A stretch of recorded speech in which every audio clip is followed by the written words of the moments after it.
के हक क्यों मारते हैं? अपने हक की बात कर ले। मैं तो अपने तकरीबन हक की बात कर ले। हबीब जालिब ने खूब कहा था जनाब चेयरमैन साहब, वो कह रहे हैं मोहब्बत नहीं वतन से मुझे, सिखा रहे हैं मोहब्बत मशीन गन से मुझे, मैं बेशऊर हूं कहता नहीं सितम को करम, यही खिताब मिला उनकी अंजुमन से मुझे। आपको क्यों बोलने की जरूरत है? हबीब दूसरे के हक क्यों मारते हैं?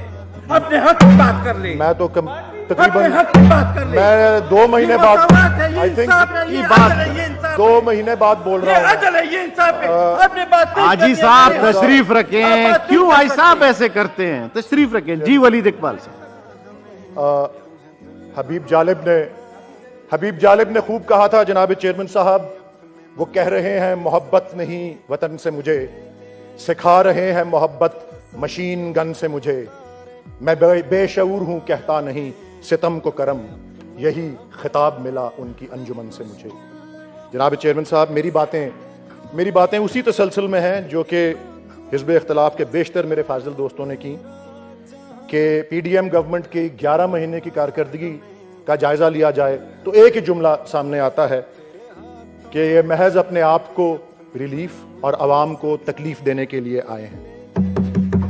कानून में तरामीम मंजूर करवा के नैब के चंगल से इन्होंने अपने आप को निकाला, प्रोसिक्यूशन के पेच ढीले करके अपने आप को मनी लॉन्ड्रिंग के केसों से आजाद कराया। और ठीक कहा मेरे फाजिल दोस्त जनाब सेनेटर मुश्ताक अहमद खान साहब ने कि गरीब आवाम पर बोझ डालते हैं, खुसूसन इस मिनी बजट से जो इस इंपोर्टेड फाइनेंस मिनिस्टर ने पेश किया, और अशराफिया पर भी बोझ डालो, ये जो उन्होंने मुतालबा किया है। काबीना का साइज 90 को टच कर रहा है। आज सुबह भी जनाब चेयरमैन साहब मैं तैयार हो रहा था तो पट्टियां चल रही थी कि प्राइम मिनिस्टर ऑफिस ने मजीद 7.5 करोड़ रुपए मांगे हैं अपने खर्चे चलाने के लिए, क्योंकि प्राइम मिनिस्टर्स ऑफिस की जरूरियात पूरी नहीं हो रही। वजीर खजाना ने अपनी तकरीर में जीएसटी बढ़ाया 1%, जीएसटी लग्जरी गुड पे 25% कर दिया, मजीद बहुत से टैक्सेस लगा दिए, कीमतें बढ़ा दी गैस की और दीगर, लेकिन एक लफ्ज वजीर खजाना ने नहीं बोला कि वो खुद अपनी बेल्ट टाइटनिंग क्या करेंगे, खुद कौन से इकदाम लेंगे, अपने आप पे कौन सा बोझ डालेंगे। कोई अपनी कुर्बानी देने की कोई बात उस मिनी बजट और उसकी तकरीर में नहीं हुई।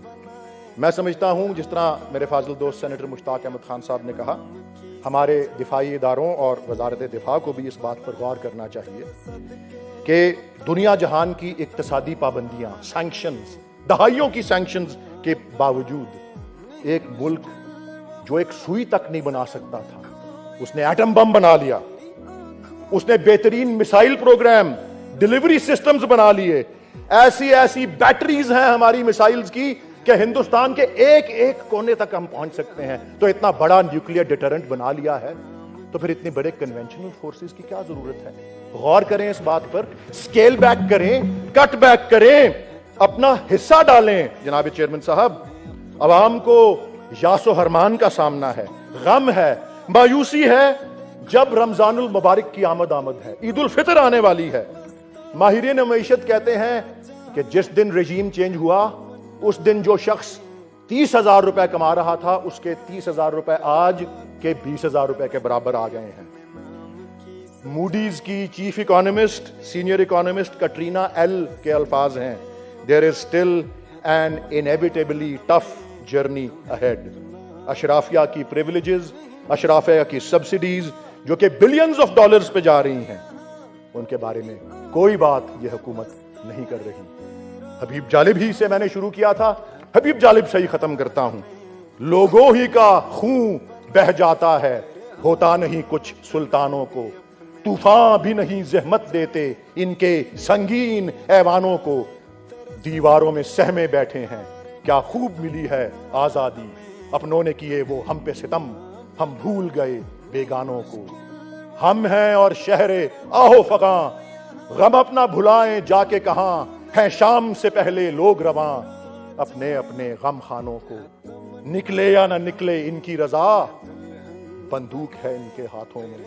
सादा थे बुजुर्ग अपने जालिब, घर सौंप गए दरबानों को। Thank you. You sir. Thank you.